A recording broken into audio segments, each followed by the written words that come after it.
You ever wake up to the sound of your whole life being ripped apart before the sun's even up? Yeah, that happened to me. 5:30 in the morning, standing there in my old work boots, still half in a dream, watching a diesel excavator chew up the land I promised my wife I'd protect. The guy running the machine didn't even glance my way, just kept tearing a trench straight through 40 years of sweat roots and memory while the chainsaw went to work on my wife's favorite oak tree. That sound, it wasn't just wood splitting, it was the sound of someone crossing a line they'd never be able to step back from. Let me back up a sec. It's not like I'm some crusty old timer who hates progress, but there's a right way and a wrong way to do things, and these guys, contractors, suits, HOA board members, they thought they could buy their way through whatever stood in their path. Problem is, nobody bothered to ask permission from the one person who actually mattered, the guy who owned the land. Me. It started as a rumble, deep mechanical crept into my sleep and twisted it dark. Then a vibration strong enough that my glass of water started dancing on the nightstand. I look out, and the first thing I see is yellow metal under floodlights, slicing up the field where my grandfather used to walk, where my father once drove fence posts by hand. Now it's just a construction site for somebody else's dream. So I sprint out there, shirtless laces, undone heart about to punch through my ribs. Doesn't matter that I'm pushing 60.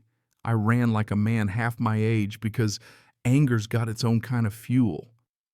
By the time I hit the fence line, my lungs are burning and my boots are soaked from dew. The trench is 4 feet deep and crawling with pipes so big you could crawl through it. And I just snap. I slam my palm against the excavator, finally getting the operator's attention. He's barely older than my grandkids. Pops out an earbud and gestures over to some suit by a white pickup. That's when I realize this is no accident. This is organized. The man in the suit, Troy Vanguard, vice president of the Meadowbrook HOA, and slicker than a greased weasel. We sent notification, Mr. Fletcher, he tells me, waving a stack of official documents at me like I'm supposed to know what to do with them. Easement permitted all above board. Except the notification went to the address Rachel and I had before we even built the new house. The old place 15 years ago. Real convenient, right? I'd never have agreed to this pipeline, not in a million years.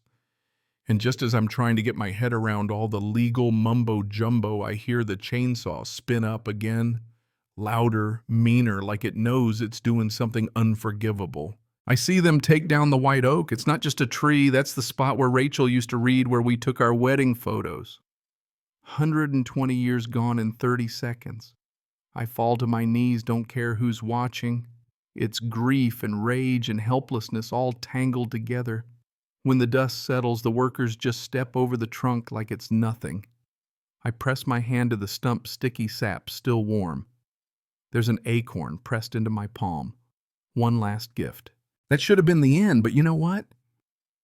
There's a point when a man's got nothing left to lose, and that's when you get dangerous. So I start walking the trench line, following where they're aiming all that pipe. It's heading straight for Spring Creek, the one that's run clear and cold through my property since before anyone here was born. Meadowbrook HOA wants a decorative lake for their fancy homes, but lakes need water, and they planned on stealing mine. I'm not just some crank. 25 years with the Bureau of Land Management taught me enough to smell a legal rat across county lines. Permits for pipes, sure, but they never asked to take my water, and that's not a little technicality. That's the heart of everything. I call 911, get a deputy out there. He's young, tries to look tough, but as soon as he sees Troy's folder of county seals and paperwork, he shrugs. It's civil, not criminal. You'll have to go to court. Court. Lawyers, money I don't have. The system's built for people who can afford to fight dirty, not for guys like me, but giving up no chance. So I drive to the Meadowbrook HOA office. Place looks like it belongs on Wall Street, not the edge of a ranch. Chrome glass and a receptionist who hopes I'll just disappear. I get sent in to Celeste Drummond, the president herself. She looks at me like I'm something stuck to her shoe. She's got all the papers, all the permits, all the proper procedures lined up. But when I bring up the water, the cracks show. She threatens me, polite but sharp. We have lawyers, resources, community support. Think carefully. Yeah, I thought carefully. Then I called every lawyer in the county. 5 rejections, either too expensive or conflict of interest. One old guy leveled with me. Nobody wants to go against Celeste Drummond unless they have to. My savings, what was left after Rachel's cancer, was already on the line. That night, I damn near gave up. But Rachel, she kept every scrap of paper, every deed, every record from when her dad first bought the ranch. I dig through the old filing cabinet, choking on dust and memories, and there it is, a water rights certificate from 1887 with priority rights to all water from the springs on our property. First in time, first in right old Western law. You can build whatever you want, but you can't take water that someone else claimed first. And here's the kicker. Decorative lakes are low priority by law. All those pipes and concrete and pretty renderings don't mean squat if they can't fill the lake. Armed with that, I get a hydrological survey scheduled, cough up the last of my cash. Then I go through every permit the HOA ever filed, stack an inch thick. Not a single mention of water rights. They just assumed the creek was public. They assumed wrong. And the construction contract, $800,000 to Vanguard Construction, same last name as the vice president. Conflict of interest plain as day. I stumble across a business card at the library, an environmental attorney who specializes in water rights. She takes my case. Young, sharp, no patience for bullies. She tells me I have one of the strongest cases she's seen in years. If we can prove the spring starts on my land, it's game over for the HOA. She even finds a way to up the ante. There's a 5-acre parcel upstream I can buy, take full control of the water source. Costs me nearly everything, but I do it anyway.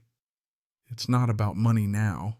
It's about not letting Rachel's land get trampled by people who think rules don't apply to them. We file 3 actions: injunction to stop water theft fraud for the bogus notification and damages for my tree and property. She starts building a coalition. Turns out I'm not the only one bullied by this HOA. 10 days later, I own the spring outright. I install a big red valve at the creek source, crank it down to a trickle, put up cameras, and post legal notices all over the place. The HOA loses its mind. They come storming down threat and shout posture, but I've got the original water rights laminated and hanging from my neck. Check with your lawyers, I tell them.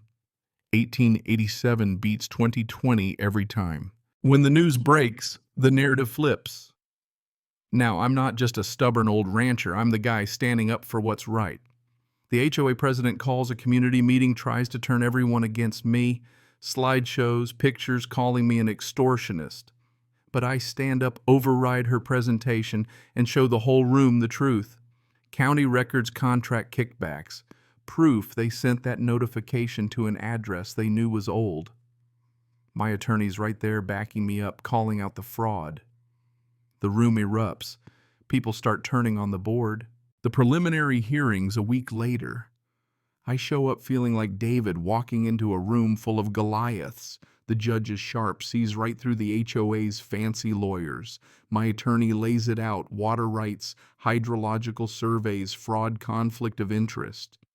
The judge doesn't even blink, orders an immediate halt to the HOA's water appropriation, launches investigations into fraud, and the vice president's construction kickbacks, awards me damages and legal fees. You want a lesson?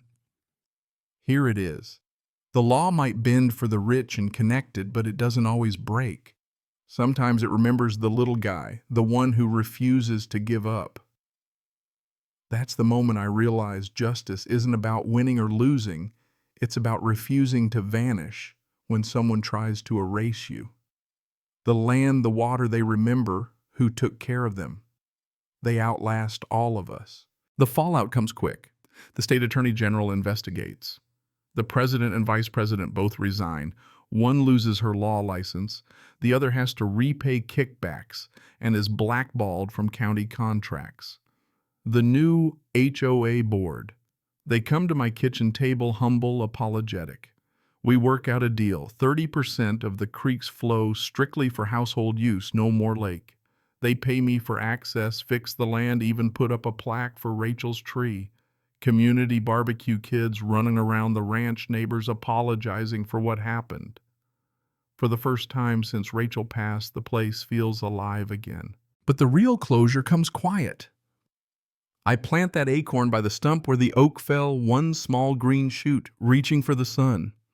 New life right where they tried to take it away. You fight for what you love even when it looks hopeless. Not because you know you'll win, but because surrendering would mean losing yourself. So here's my question for you. Where do you draw the line?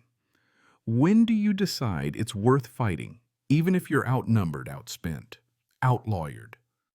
Is justice about the rules on paper, or about the people who refuse to let the powerful take everything? Drop your thoughts in the comments. Tell me your story, your line in the sand. Maybe you fought the law and won.